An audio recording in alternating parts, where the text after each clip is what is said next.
About in the context of love. Yes, other. Yung yung minumulto. Multo Ayan, ka yan. ng Siguro that is gonna be scary kasi multo is a what if.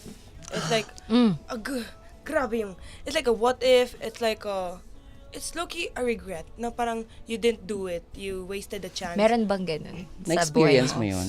Wala naman. Ay, hindi niya ako nadala. So, anyway.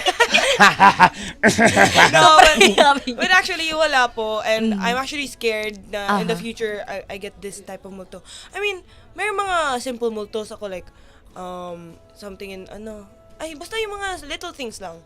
But then if it's like the love multo na, that's scary kasi you don't wanna have regrets in life. Totoo. Yeah.